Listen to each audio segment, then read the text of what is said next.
Hey everyone, this is my final research presentation for this class. So this is my thesis. It's news and media literacy is a crucial topic for students to learn in an effort to fight against misinformation, disinformation, and to create informed citizens while reading and consuming news and media literacy, whether that's traditional, social media, or written. So just to give a context of where this kind of fits in digital literacy, which is a topic we've learned about. So aside from computer skills and network literacy and digital problem solving, this kind of fits somewhere in the information literacy, media literacy, and digital critical thinking area in this red circle there. So it fits in all three of those and somewhere in the middle of those. So to jump in, misinformation and disinformation. So these are both from the APA website. Misinformation, excuse me, is just getting the facts wrong. While disinformation is also getting the facts wrong, but it's with intent. It's meant to be wrong and to mislead for any number of reasons, which we'll get into. Misinformation thrives on uncertainty and lack of knowledge, and it stimulates viewers' attention. So it's very clickbaity, it's very headline heavy, while disinformation can look like fake news, propaganda, or even conspiracy theories. So social media's role, 37% of millennials in a study accidentally shared incorrect information, which is a problem when it's an accidental and not doing it on purpose, which is its own thing.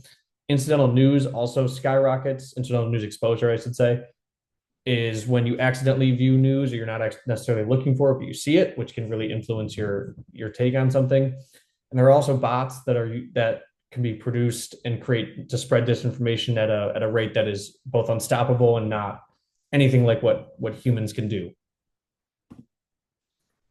So data and statistics, I am a math teacher, so I figured I would take a little bit more math heavy approach. It can be thought of something that can't lie and is entirely objective, but that is not the case. There are journalists who will overlook it based on what they see because they don't feel like doing it or they don't understand that data can be manipulated.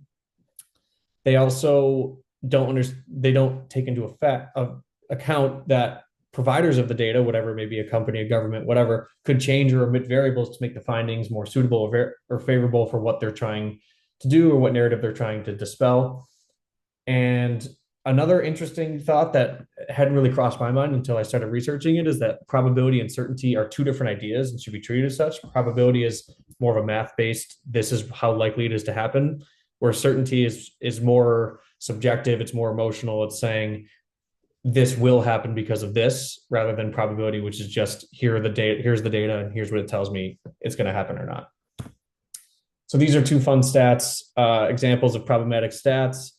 On the left there's a graphic that was shown on a news broadcast, just showing how data can be shown in different ways. If you see the 4 years in a row, the number of mass shootings was 336, yet the bar graph would indicate it's increasing over time.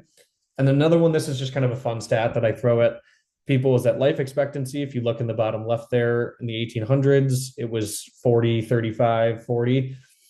That is saying people did die younger, but this is an average and it's entirely based on how many people died. And so many people died in childbirth or as young kids that the data gets skewed. So there were people who lived past 40 fairly routinely.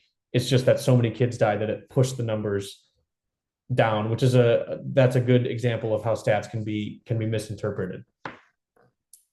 So there's ways of educating students. My students are always looking for real world examples, there's two examples in the previous slide. Understanding that headlines aren't meant to be the full story, they're meant to be attention grabbing, so you can get caught up in that loop. And being aware and informed that news outlets do manipulate stats and data, which many people, especially young people, may not know. And stressing this idea that I've kind of come up with of stopping and thinking first before you share it or before you talk about it. Stop, think, does this make sense that this is the case? Does it make sense that this person is saying this? A bunch of things like that. Lastly, here I got an example that I just kind of came up with. It could be tweaked a little bit, but it's to survey the room. You would start by surveying the room to see how many students believe there's misinformation. You'd split the class into two and one only read headlines, while the other reads the full article, and you can compare findings to show the takeaways can be so drastically different based on just reading headlines versus reading the full article. And then you, of course, would have a class discussion on the ramifications of headlining and reading, and a dive into our unconscious biases and how they affect our information consumption. Here are my references. So thanks for watching.